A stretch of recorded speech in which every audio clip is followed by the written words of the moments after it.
Bishop. Napakabuti po talaga ng Panginoon. At natutuwa po ako, naging part din po ako ng Pantas.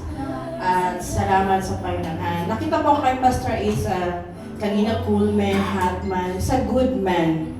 A good leader. Yung sinabi niya nga nakaraan, yung pagiging impluensya.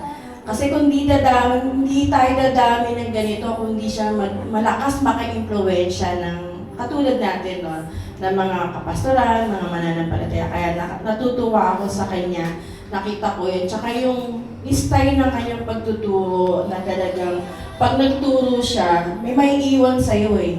Kasi tuwing every Monday na nagtatalakay si pastor na may mga tanong, pagdating namin sa church namin, may naiwan sa amin, magtatanungan din kami, nagiging talakayan din namin po yun. Kaya napakabuti po ng Panginoon sa buhay ni Bishop Roque. At naalala ko po, kung natatandaan nyo, nauna po kayong na-meet ng father ko. Kung natatandaan mo, kayala niya po si Henry Mata, tatay ko po yung nakakasama niya, si Sergio Herrero. Kaya, ngayon wala na po yung tatay ko. Kaya, nung na-meet ko kayo, na-meet po ito ng papa ko. Kaya, napakabuti ng Panginoon at naging part po ako dito ng Pantas. To God be the glory po at pagpalain po kayo ng Panginoon. Amen. Ayan, salamat po, Bishop, at happy birthday na kasama kami dito sa inyong pagdiriwang ng inyong 64th birthday, no. Nagpapasalamat kami kasi naging bahagi po si Bishop ng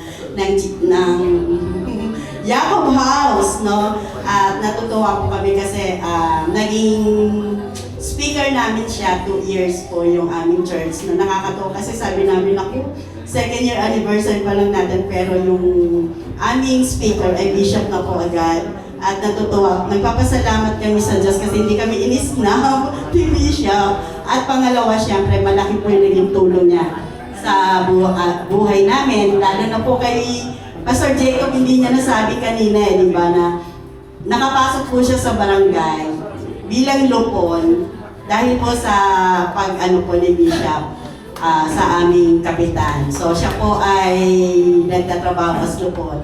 So nagpapasalamat kami. At saka deklara ko lang po yung word na paborito niyo po, yung 1 Corinthians 15:58, na ito po yung labor niyo po sa Panginoon ay hindi po mawawala ng kabuluhan. Nakikita po natin napakadaming bunga. Sabi po dito, kaya nga mga kapatid kong minamahal, kayo magsitatag, huwag makilos na laging sumasagana sa gawa ng Panginoon, yamang nalalaman mo, Jesus Roque, na hindi mawawalan ng kabuluhan ang iyong gawa sa Panginoon. Amen. Sa kapalain pa kayo ng Happy birthday!